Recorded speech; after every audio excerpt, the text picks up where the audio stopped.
the question that was formulated in my mind this morning above all else was, why the speaking pianist? I don't know if anybody out there has considered that. The entire program, but for one piece, which is still theatrical, by Kagel, is oriented to music that requires me as the performer to speak at the same time while I'm playing the piano. And one could ask the question, well, why are you doing that? Or why does a composer feel the need for that? A couple of my own answers to that question are that composers are always wanting to push the boundaries of expression, and therefore by having the interpreter speak as well as play, you're enlarging the capacity for expression. You're actually giving the performer a chance to give voice, literally, to thoughts and ideas. And I think in another sense, it's a conflation of the roles of two people in a form that was developed in the 19th century called the melodrama, in which a narrator, actor, would be external to the piano declaiming poetry, while the pianist would accompany, and there are some famous examples of this by Liszt and by Schumann. There's one by Wagner and one by Schubert. And later on in the century, other people began to write them, and quite possibly they were done in an extemporaneous way. Perhaps a pianist might have accompanied by improvising. But we have some very solid melodramas from those famous composers I just mentioned. And into the 20th century, we have further examples. Well, actually, just before the turn of the century, Richard Strauss wrote his Enoch Arden, which is a poem by Alfred Lord Tennyson. And this is a rather long work, which is narrated over maybe some 45 minutes. Later on, we have the Poulenc Histoire de Babar, which is a narration with piano of the famous story of the elephant, and so forth and so on. So by the I would say by the 1980s for sure, we have people beginning to compose in a way in which the pianist becomes involved speaking him or herself. And from that point, we've developed a certain repertoire. So I had the idea to do a second performance of Rzewski's famous work De Profundis, which was composed in 1992. And thinking of doing that as a major chunk on my program, I said, well, we need to have some company around this. So I had the idea to include a commission for this work, and I remembered a wonderful piece by LeBaron, Los Murmullos. So that was the seed for how this all developed. So I might ask you momentarily, does anybody in the audience either have a wonder out loud, why would one want to do this, or do you have any questions right off the bat about this notion? Yes? Certainly do. Does this imply that for the composer, as well as the performer, speaking while playing is different than composing for singing while playing? In other words, you hear something different going on in your mind because you have to use the rhythms or non-rhythms of speech instead of, as I say, accompanying a song. Right, and I'll give them each a chance to answer that momentarily. I would say that one consideration one needs to have is the component of giving enough space or dynamic level to the speaker. We're now blessed with technology that allows us to speak with headsets or lavalier mics, and that allows a certain superiority of the voice that might not happen, obviously, as a speaker from a distance on a stage, or somebody who has a low speaking voice like I do. But I think I'll let each of them answer how they approach that problem, but the voice obviously carries with tone over time or over space, and an actor does that in certain ways. A singer does it in a different way, and actually has a built-in support of the projection of sound over time. So that may be one of the larger issues facing the composers, but I'll let each of them answer your question. Starting with LeBaron. Well, I was just thinking about that. What I'd like to share is this is not the only piece where I ask the performer to speak or to vocalize. Quite a few pieces I've written for string quartet, for chamber ensemble. I think of performer and that involves a singer, or maybe that don't involve a singer. I think of performers as having such in other words, I want to maximize their potential. And if the piece would be enriched by having the performer vocalize, then I move ahead and do that. Now, to answer your question, yes, I approach this kind of thing very differently from setting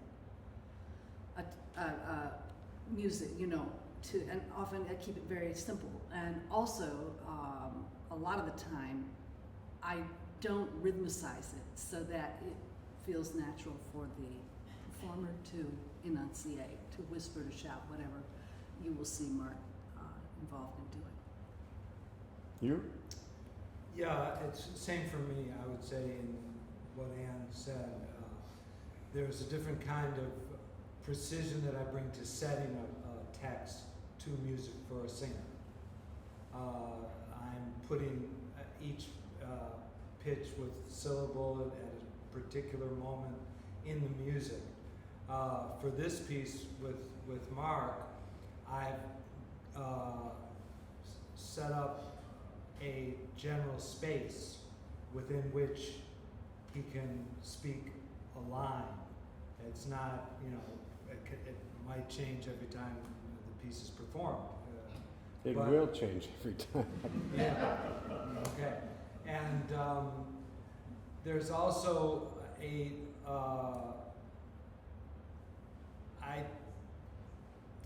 there's a certain vernacular quality in the piece that Mark is doing that I wrote that I don't think would lend itself to a singing voice, and it has to do a little bit with the fact that I'm trying to tell a story. It's somewhere between the fantastic and the absurd, the story I'm telling. And I think like a singing voice would make it it would be a little bit too complicated and nuanced from the language point of view for it to actually work as a song. Are we getting at your question? Well, it just raises, then Another I think, question. Okay, so does this mean, as composers, you don't say to the performer, I want you to speak this way, at this level, at this speed? I mean, when you write a music to be sung, you specify notes and duration. Do you not do that? For this, you just, as you say, you leave a space, and it doesn't make any difference what your voice is like. It goes into that space, and it's unpredictable. Well, yes. I mean, it's sort of like how what Mark and I have been doing is sort of working on how do we make this work? How do we make me saying or Mark saying this work in this particular context? And that involves the tone of voice, the intention.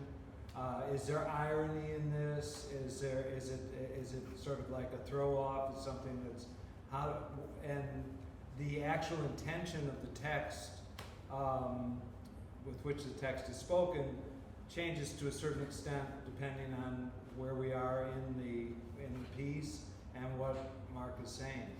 So it's a different kind of consideration. It's related to the sung voice, but I can elaborate some more on that. First of all, there are varying degrees of precision. In Jevsky's De Profundis, he actually has notated the speaking role with precise rhythmic notation. sometimes perhaps to the extent that it seems overly micromanaged, but in one way that allows me to have a better sense of where he feels the grouping of words or the thrust of a certain phrase. And then there are indications in both of these composers' works, particularly in Anne's, I would say, sort of levels of voice, whispering, whether it's sort of a screamed, a loud sound, or if it's more subdued. And then, as we've been working together, they'll point out to me where a certain word might need more focus, or a pause, or something like that. I mean, you have a great, it requires responsibility on the part of the performer to have a free blueprint to work with, because you are required to use all of your intelligence and taste and dramatic sense to make the words come out in a way that will be profitable for the audience. But in some cases, there may be a very specific timing or an insertion of a text in a moment that is either, could be a silence, but many times not. I am playing and speaking at the same time. So there could be a great deal of labor if a composer decided to try to write rhythmically the way he or she wanted it to come out each time. And I think a performance is about more than that. It's flexibility and getting at the essence of something, particularly if something at the moment seems to work well, not inhibiting that. I like to also give instructions sort of to guide the performer, but to allow some freedom. So I was just looking, early on, what I've written is the first thing, or the second thing that you say, Mark. I say, with a sense of wonder, you are resurrecting the past, which comes into play with, the theme of the piece, which is resurrecting the Murmurs in a small town. But sometimes I give more specific, just something to feel, where I say weariness begins to set in. So sometimes there are dramatic indications, and often I don't just leave it blank, but give the performer something to go on for interpretive reasons. Do you have anything else you'd like to add about that, Lou? Hugh, sorry. No, just that there. If this is helpful, I've done a piece using for string quartet and bass baritone, where the text was a transcription of a recording of a shaman. So it's only syllables, onomatopoetic syllables. And when I was thinking about how I would do this, I realized that since there's no actual meaning attached to any of the specific utterances that the audience is going to hear, it had to be very, very precisely notated. So this is really a piece for a singer, but it's mostly done in a quote unquote chant range. There's a very little pitch range in it, but it's all very, very precisely notated rhythmically. And that, because I thought, at a certain point I thought about, well, maybe the singer could improvise.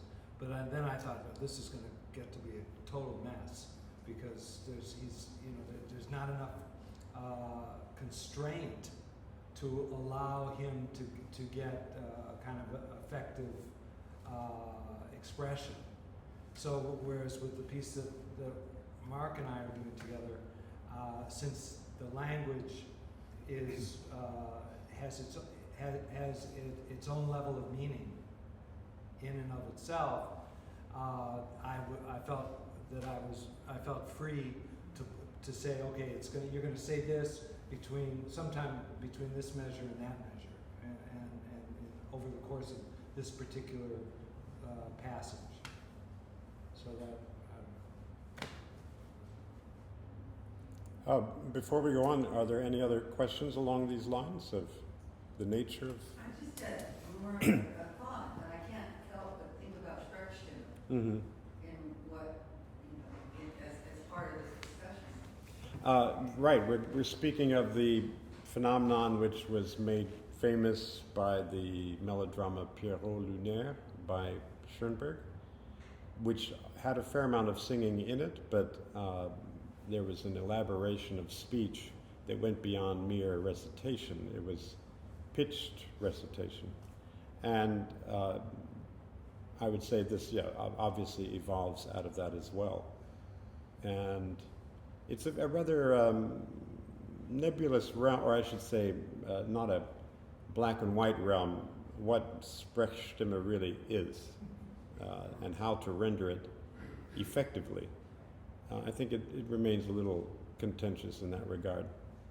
But of course, in our own speech and when we hear each other, we're quite liable to say somebody has a very melodious voice, or they punctuate things with highs and lows, and we can show that in a notational way, either by showing relative height or depth of pitch, or by showing inclination of the voice, maybe some upward sweep. And if we want to get more finicky, somewhere finding notes that more or less cover the register of what's being spoken. But I'd say what the genre that we're talking about may incorporate bits like that. We have a little segment like that in Hugh's piece, but I think there is yet another realm for which the Sprechstimme has its own place, and perhaps because of the history of Pierrot Lunaire, we have a niche which has been created that incorporates the singing voice more than the spoken voice. Although it was actually composed for an actor. Right. So and it's done often by singers. So Yeah. They just kind of work to. That's why you see it's a bizarre form that, I shouldn't say bizarre, that sounds negative. It's A lot of people would say bizarre. Word. it is, it's not an easy thing to pinpoint. And maybe that's what makes it a little uncomfortable for people, and why they try to shove it into something a little more comprehensible, like a singing voice rather than a speaking voice. Of course, who knows, we may discover an alien entity someday in which their language is nothing but intoned inflections that are like music. I have this on the brain because last night I discovered on YouTube something that everybody else must know about except me, is that there are reptilian conspiracies of shape-shifting humans that become reptilian for a few seconds on their news broadcast or something. So anyway, that's a different story. So maybe we should have a couple of examples. Who wants to go first? Well, Flip a coin. Yeah. Anne is close to me, so let's start with Los Murmullos. Maybe you can give us a little description of the text, how you came to do it, and some of your process. all right. So this piece was commissioned by the Mexican-American pianist Ana Cervantes for a project that she was calling Murmurs project. And she commissioned about 8 or so composers from different countries. All of them should use as their launching pad the great novel by Juan Rulfo in Mexico. He was the godfather of magical realism, and they should use his one and only novel, Pedro Páramo. So the way into this for me is, first of all, I'm thinking, oh, what is everyone else going to do? I better do something different.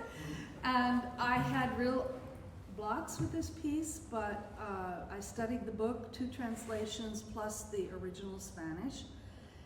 And finally, after a lot of trouble, I found the window by working on a friend's piano on the East Coast that had belonged to his mother, and suddenly I had an epiphany. I need to take some of the phrases out of this book that have to do with Murmurs, because the story is about a young man who goes back to his hometown, Komala, a village, and it's completely dead, except it's alive with ghosts. He goes back to look for his father. It's an amazing story. I highly recommend everyone read it if you can. So, I decided then I would try to integrate these phrases, all of the phrases that have to do with the murmurs, because these are sounds that are coming out of the walls or the young man's memories. It's quite surreal, I would say, and convoluted. So I didn't want to do anything with the piece that would be, a literary interpretation, but just to evoke the moods of what he was experiencing when he went to this. Does this make sense to you? Am I explaining this well? So then it was a matter of dramatizing it, and I did some things that I didn't know had been done for piano, which you will see at the very beginning. Yet maybe they have been, and also to really make the piece so that the performer was completely a part of the music was completely encompassing the pianistic parts and the voice of the performer. Even though the performer is not taking a role, this makes sense to you. And then, of course, I came up with the musical material. Some of it is evoking sort of festivals, so it sounds a little festive, and some is more abstract. Like the wind, or yes, memories. or memories. And there's a special rattle that is used also too. So I have one percussion instrument. That I brought today. Yes, thank you. So that's my description. If any questions or. So I will say I didn't start this piece thinking, oh, I want to write a piece for speaking pianist. It just evolved out of researching how to best approach the piece. So you see, there is also a wonderful answer to the original question, or our hybrid, the two of us together, asked why speaking. It evolved here out of interior need. It was the aha moment. Right. And I want to say one other thing. I thought when I wrote this that this is a great piece for Ana Cervantes because it's her piece, she commissioned it, she toured it everywhere. And then Mark comes calling. I'd like to do your piece. And I was thrilled. And what I want to say is I worked out a lot of kinks in the piece with the first performer, little things here and there. And I continued to work on some things with Mark. But I think that's where, the initial working out of a new piece, the performer is so important to have. And someone like Mark, it's just, the best to have, or Anna also, to work with, to give feedback and to try this and try that. So I envy you a little bit because that's a great place to be at the very beginning. Yes. Excuse me if I missed it, but have you thought about turning the murmurs into sung speech, or why stop at the? There is a little bit of that. You'll hear if you do that. I can do that. Yeah. Yes.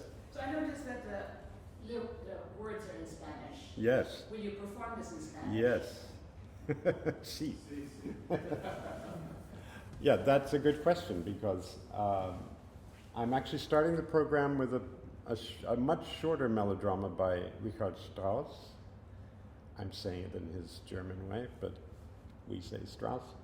Strauss wrote a second one subsequent to Enoch Arden, and it's called Das Schloss am Meere, and it is based on a poem by Uhland, a short ballad. It's a very romantic scene with a castle on a cliff and describes a story from two viewpoints. Have you seen this and that, in which one speaker has noticed all the radiance and beauty and a young maiden in the castle, whereas the other observer sees only dark, gloomy things. There's a shroud of mist around it. They're not wearing the beautiful crown of glory, and that young maiden, I didn't see her, you know. So, although that one was destined for declamation in the old-fashioned sense with a separate entity, I decided to try this myself, and I feel, I suppose from working with opera, I have a sense of wanting to give the words their greatest due and their feeling as they come out in their own tone, in their own context. So for better or for worse, I thought I should try to do them in the original language. So I will be doing that one in German and this one in Spanish. And I will be inflecting the English of the De Profundis in a British accent. You may say, but Oscar Wilde was Irish. And I was not about to try an Irish accent. However, he was an educated inhabitant of England, and by the time he'd finished his schooling, by all accounts, he had lost his accent, including his own, that he went through a few years of school, and that was it. So that's what permitted me to think of using that accent. And for me, it's a way to inhabit the character more.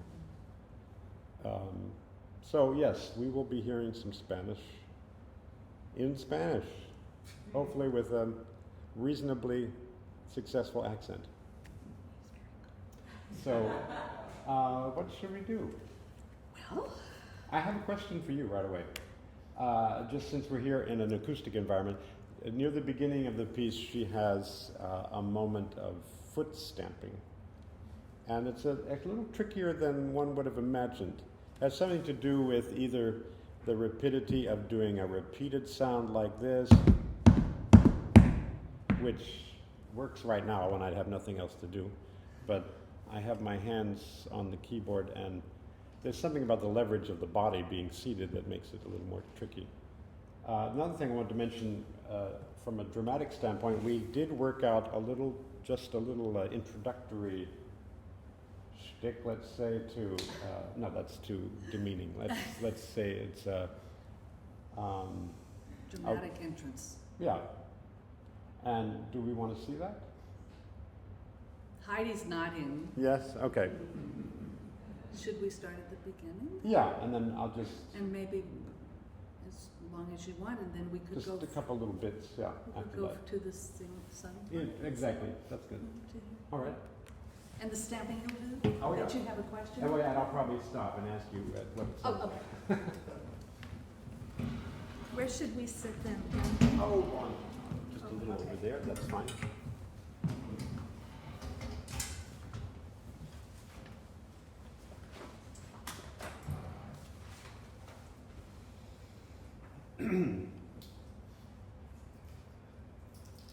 So this is actually a premiere of this device, and we'll see how well it comes off. You don't happen to have the possibility of turning the lights down from where you are, do you? All the way down? Yeah. Sure. So I'm going to go out and come back in. And then when you see a shapeless form emerge, you could start bringing it. Oh, that must be what you're. Did we want the lights? Did we want the lights to come up as I'm coming in? Or? I think not. I think No. once you get. You want to get to the piano first? Yes, and then you can bring them up, and then we'll have our. Now I will say in the first little instance here, apart from the fact that I didn't get the amplification, given that we have a fairly good acoustic here, but right at the beginning I'm going to be a little muffled, so just giving you a heads up on that.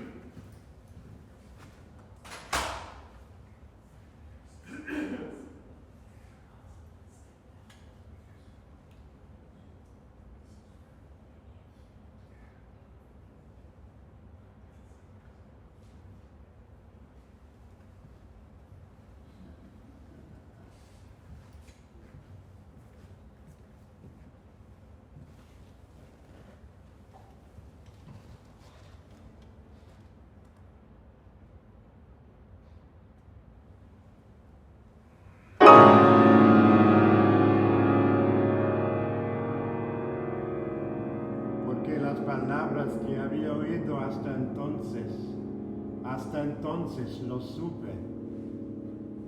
No tenía ningún sonido, no sonaba, se sentían, pero sin sonido, como las que se oye durante los sueños.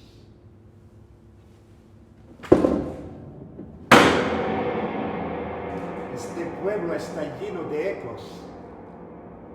¡Damiana! ¡Damiana Cisneros! ¡Ana Neros! ¡Ana Neros! Este pueblo está lleno de pasos.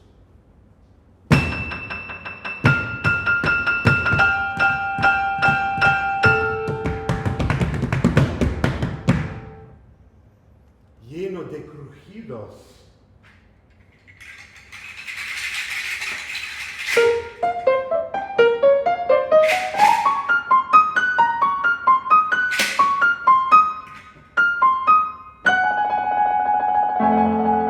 Y risas. And we'll leave the laughter for a little later. So, how about the feet? What can we do for the feet? The feet seem fine to me. What's the problem? Can you hear them out there? Can you hear we have one rhythm which is, we have a simple stamp. We have 3 stamps, and I'm trying to use maybe more of the heel. Although in the beginning, maybe that would project better. And then I have a short, the 16th with an 8th, so it's, which is tricky for me. That's easier with 2 8s, but I can't put my pedal down, so.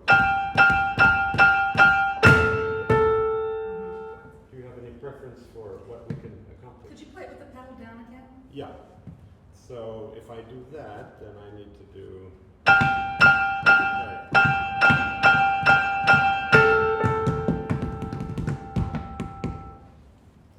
Let's have a vote. Yes. You can't really hear the stamping with the piano going on. Say that again. You can't hear the stamping with the Ah. piano going on. My tendency is not to have the pedal because then it takes a little more of the piano out. Yeah, in which case I may look a little strange, but I'm hoping to have the piano also on something like this angle for the concert. Any reaction so far from that notion rather than seeing a classical perpendicular? I think it's better because you're speaking to us at least part. Yeah, in fact, I will actually want the piano even more that way, so that we can also have maybe a little bit of visual expression. So I would let me try here again. Maybe I can start a little bit pedal just to get the Yeah, sure. sound, and then the first 2 bars I think, and then after that.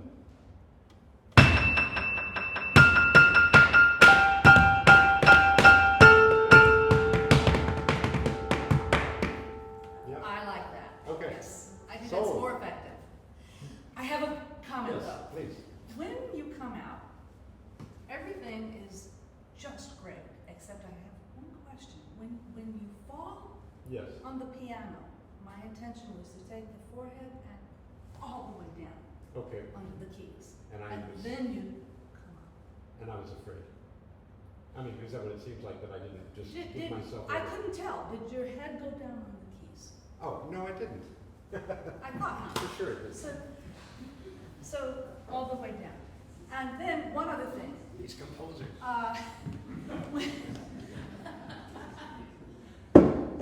This is a bit fuddy, this piano, for this keyboard, but I like that. That works. Yeah.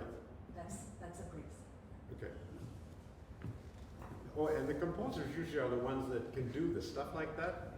I remember I was working on a piece by Peter Edwish with a Green Umbrella concert, and it required playing a synthesizer which had a, what do we call it? I suppose a sort of a boing patch on it, so that when you depress the key, you get boing. But there were differing degrees of boing, and I would go like this, and he'd go, "Murr." And then he would just walk over and go, boing. So sometimes it takes, I don't know what it takes, but it's annoying. So we're talking about getting me all the way. I mean, is it partly a visual thing? So. Partly a visual thing. You might need to memorize a little bit of that Spanish at the beginning. Oh yeah, no, I did. Okay. Okay. There was no way I could have been reading that, but after that, the thing is that being on this kind of angle, my head on the piano is something of a Zen concept. But it's not on the piano, it's on your arms. On my arms, okay. Oh, so that you're saying, but not doesn't necessarily have to be totally on the keyboard. No. You want I me to see. demonstrate? Yes, please. You don't have to use it. So it's just, it's a kind of dramatic, but a sense of the,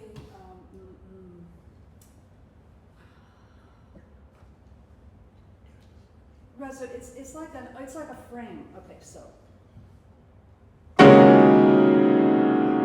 It's almost like the weight of your head. The trajectory is. Wow. Is that? This guy's gonna be my stunt double for the. And by the way, the reason for the trench coat is that Ana Cervantes, she did this performance without coming out with anything covering her for a while, and then she had the idea to put a shawl over her head, and it worked so beautifully to convey a lot of things dramatically. So I thought a shawl would be too feminine. We discussed it, and Mark had I said, do you have a trench coat or something? So that's I never get to wear this thing. It's a drought. So I suppose there's probably a self-preservation aspect of not committing to that movement. But let's see if I can try. But that was fantastic. Oh, I practice it all the time. Years of training. It's what when she's despairing at the end of the semester. Oh, that student. It's actually good and free therapy. Yeah.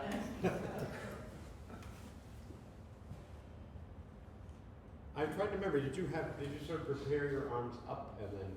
Oh, about the head. Yeah, head level. Like this. Right. So then I should. Okay. Maybe I'll have. Can I tuck my coat in this way? Yeah, that's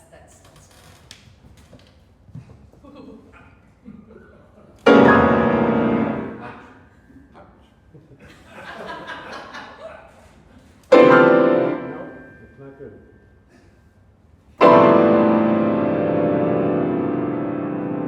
That was perfect. rough.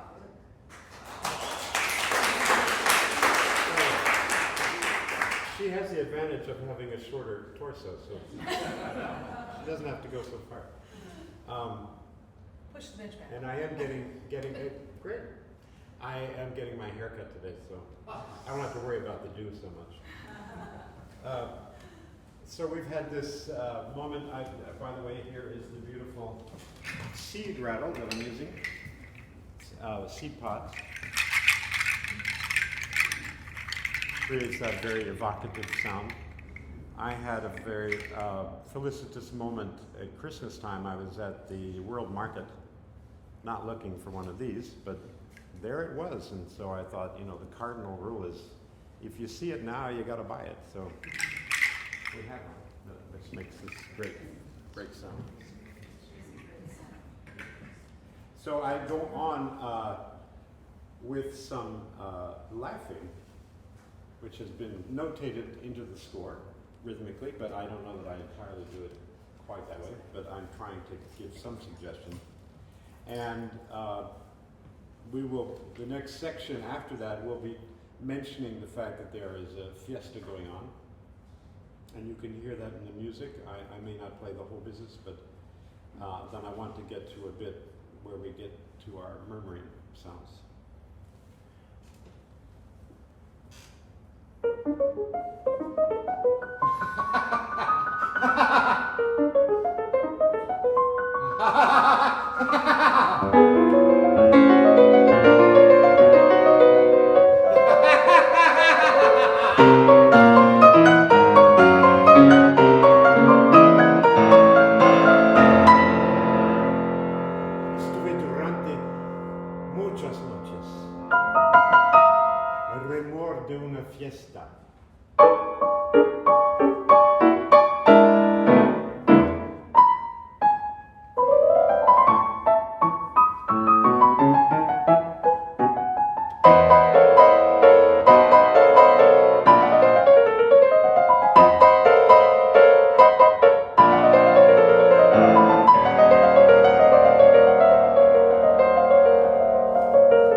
muchas noches.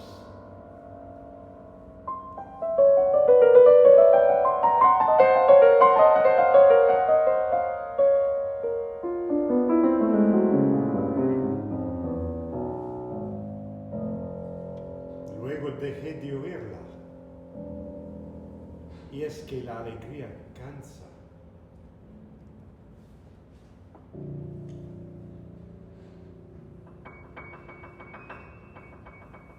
¿Oyes? Se oye un murmullo.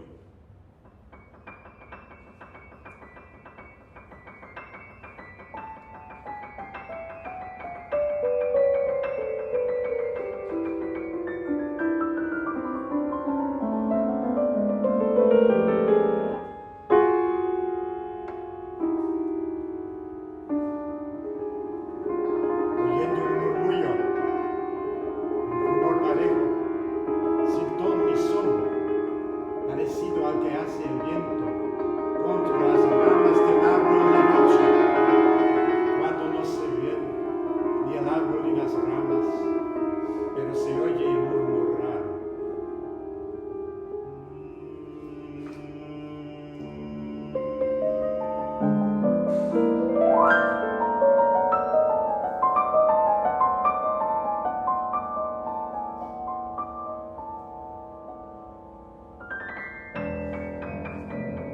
A sentir que se me acercaban de la vuelta alrededor, un bisbiseo agitado como un enjambre hasta que distinguió las palabras casi vacías de algún vacío.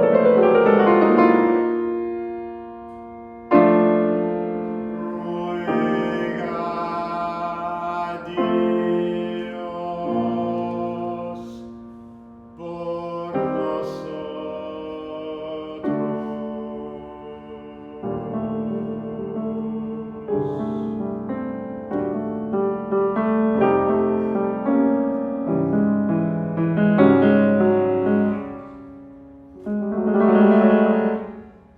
Entonces se me heló el alma, and my frozen soul will remain there.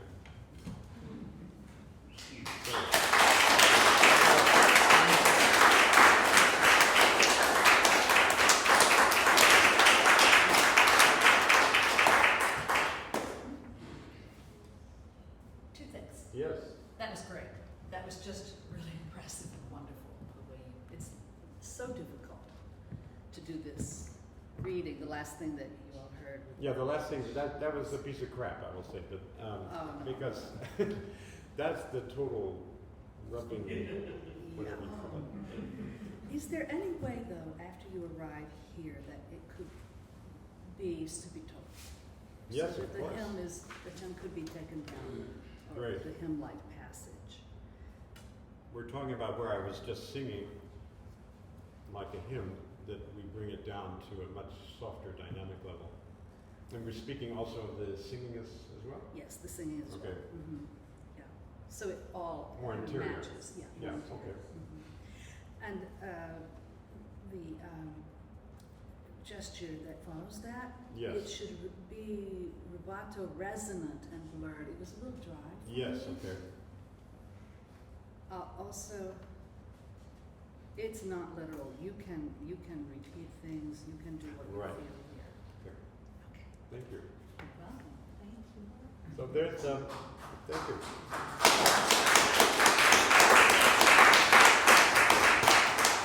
A preview to whet your appetite, if you can be with us on Tuesday evening. And now we move to the alienated world of the story of I, maybe the story of I.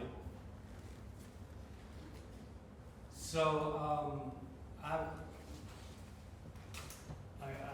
wrote, this piece was originally going to be done for a pianist, and it would begin with a speaker, and then it would be followed by a pianist. In other words, they were going to be contiguous and not at the same time. And then I'd been talking about to Mark about doing playing the piano, and a year ago or so, he said, well, you know, it might be good. I also learned that he studied stand-up comedy. So I figured he said, well, maybe I could do the text while I'm playing the piano. So I changed the entire piece and I changed the text. I wrote the text. I started as a writer, so writing figures into my music from time to time, and it became.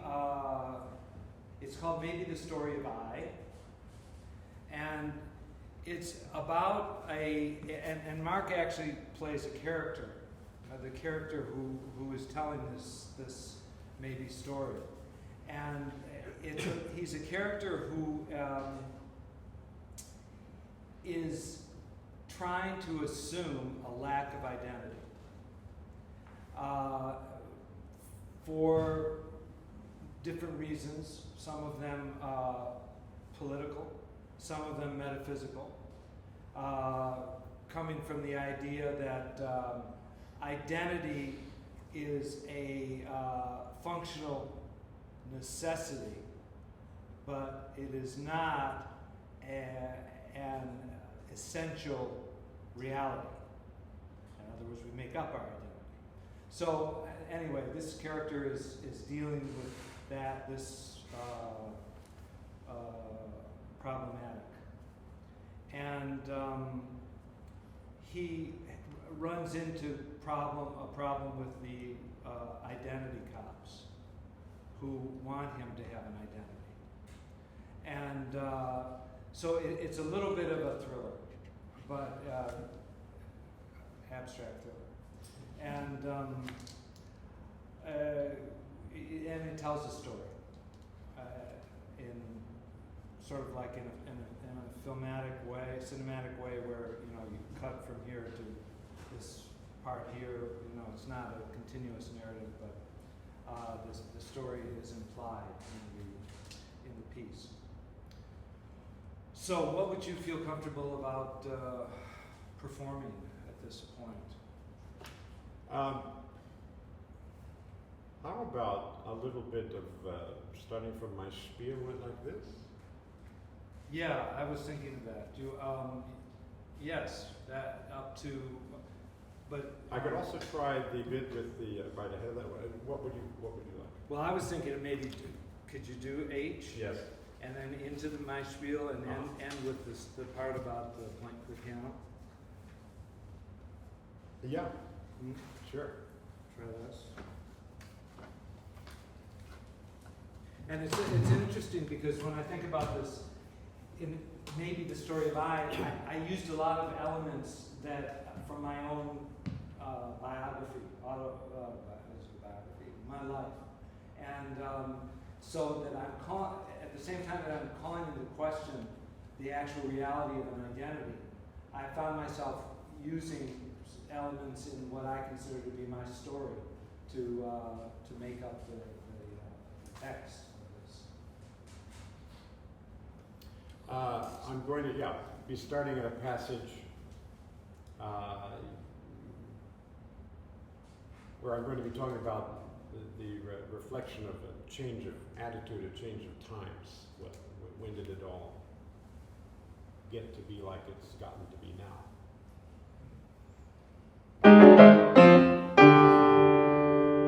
I can't remember when it began to change. Perhaps it was in the year 1977, the year that 784 Japanese children committed suicide. Suddenly, greed was good. Suddenly, we were being shredded and crushed. So what? Our minds were hostile. We played video games. Our minds were sheltered in dark rooms. The soul was like walking through a panel. Disheartened at this point in my life, I stopped. I gave up. I began working for GMLT. My spiel went like this. I am here tonight to urge you to take the leap of faith. Become a cyborg. Crossing the threshold of fear is always liberating. As we say here at GMLT, it's still you, but the you never dreamed you could be. But GMLT wasn't for me.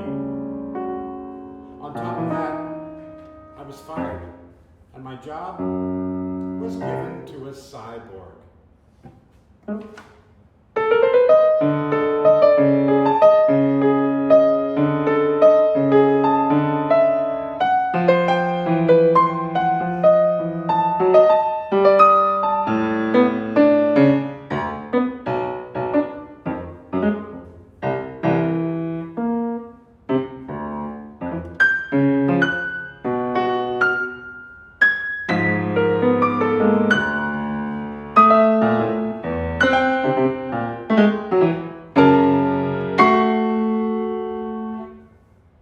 So I took up playing the piano, attracted by the fact that when I play a note, it always disappears.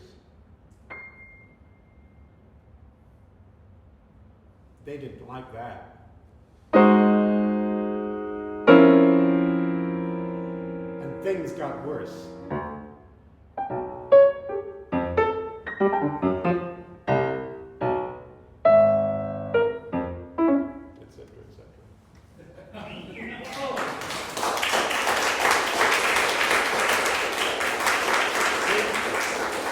Particularly got worse because I didn't play the right chords. Well, it's made a lot of progress. So you said you were watching YouTube last night. We were working together yesterday afternoon. No, it's great. It's coming along. It's very difficult. The passage where I just started with his piece is analogous to the passage that begins "Come and say" in yours. It's the most confounding of scribbling away and also talking. I'm still working on that for the next few days. Does it feel like it's more challenging for you to do a passage like that in Spanish instead of English? Or No. It's the, yeah, it flows. I mean, the thing is that in an ideal world, these things should be able to come forth eventually without the problem of coordination, because we in fact play an instrument where coordination is a major issue of two halves of the body and separating out things. And I've also had training working in the opera house, so I'm used to cueing singers while I'm playing, singing their lines as I'm playing. But it's one thing, maybe it's a different part of the brain, I guess, that when you're using your voice in a musical sense, it taps into something else, maybe in terms of brain usage that is different than separating out the function of doing an activity and speaking at the same time. But of course, that's what we do in life. We speak and we make the dishes, do the dishes, we make dinner, we drive and talk on our phones, unfortunately, and so forth and so on. But this is one of the challenges of this particular genre. And I think one works if you have the luxury of having this kind of exchange with a composer. You identify places, as we've done in Hugh's piece, a few places that just seem to be less profitable to try to completely have all of these things going on at once, and where we maybe weeded out a little bit of text, or we toned down some of the dynamic of the piano, or left something out. Yes, Mary. Well, you know, I'm just amazed where you're bringing in the elements of an actor as well, you know, as a pianist, and the composer becomes a director. Yes. You know, and those are big things to bring into a piano performance. I mean, it's a whole different, you know, bailiwick, you might say. It's just so amazing to see them both put together like this. I think you have to have a special performer who Yeah. can do this. You Yeah. know? Yes. There are a handful, Yes. and what they do, they really excel at. Mark is certainly one of them, but it's not for everyone. Because it's not really just, I'm just thinking about it, it's not a speaking pianist, it's an acting pianist. Yes. It's a pianist actor that Mark is playing. And because just saying every single utterance has an intention, and you know, we know what we're trying to achieve with it, and the kind of effect that we want it to have.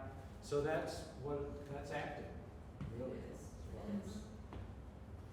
Well, It brings to mind one of my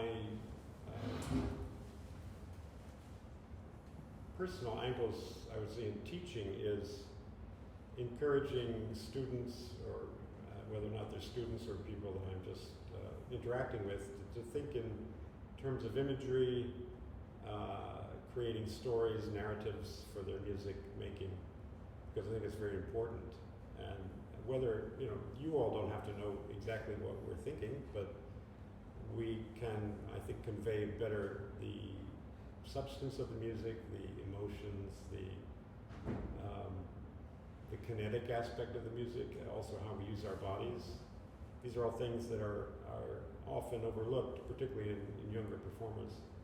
And for me, it's been a real journey from my times in conservatory years and after, to get to a place where I can feel comfortable about doing this on the stage and not be afraid to make a few strange sounds and project ideas or feelings that I might not go about saying in my daily life. So it's a very freeing thing too. It's a lot of work, but it's still a freedom to take on that kind of extra voice. And in that sense, I envy what actors get to do when they do inhabit roles, and whether it's for one time or over a period of a production of a play. And also, of course, the same way with opera singers. They're inhabiting people. I was just watching an old live performance at the proms, I guess it was, of Marilyn Shaw singing Electra in 1993. And that's a lot of music to have in your head, and that's a lot of character to have in your body. And I remember she told us later that she had to go to somebody who dealt with crystals to get rid of the character. So that was pure Marilyn. But so that's what playing this music lets me be in different places, lets me be different people, lets me experience the plains near Komala, or I'm this alienated individual, or I'll be in a prison cell in England in the second half. Do we have any other questions from the audience? Yes. How much talking are you going to do on Tuesday night? Meaning in terms of the actual pieces or ahead of the pieces? In terms of familiarizing the audience. And I'm just sorry my husband didn't come. Yeah. He's going to be a total zero when he...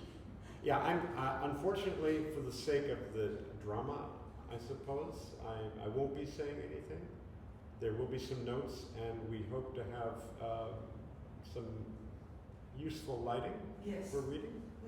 So that will be a bit of a guideline. And there will be translations of the Spanish and German. Yes?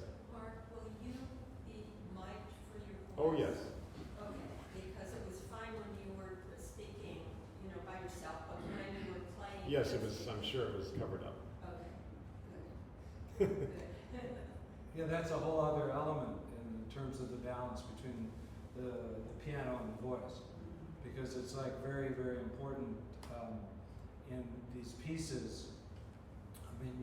There'll be the surtitles for the foreign language pieces, but extremely important that the text is understood, so that balance is going to be crucial. I have a question for Anne. Did Anna ever use a headpiece, or did she do it? I think most of the time she did it acoustically. And she is also an actress, right? No. No? She isn't, no. But there's a difference because most of her audiences were Spanish speaking. Yes. And because she has Yes, she has a very carrying voice, a lot of presence, and also it may be that it's high, I don't know, but also she modulated the playing, Yeah. And I never heard complaints. Okay. I think it's good to keep both possibilities in mind because sometimes a venue won't be able to offer Right. amplification. Well, I think we've had a good time together, yes? Wonderful. Thank you all for being here.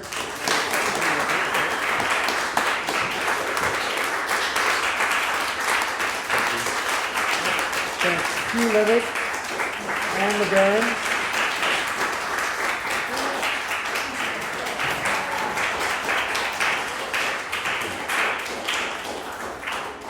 And we have an announcement from Heidi Leisman. I just wanted to take this opportunity to thank Mark Robson.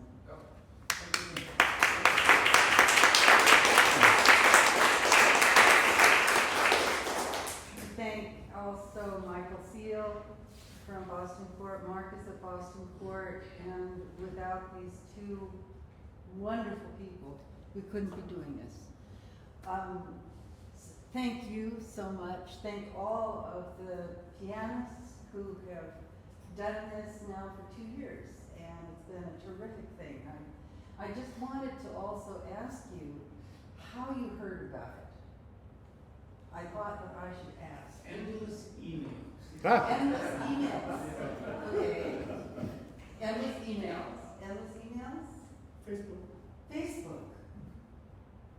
Facebook and Email. Email, but not, I didn't feel like they were endless. Okay. I'm just curious. User? Yeah, From Arizona, also emails? right.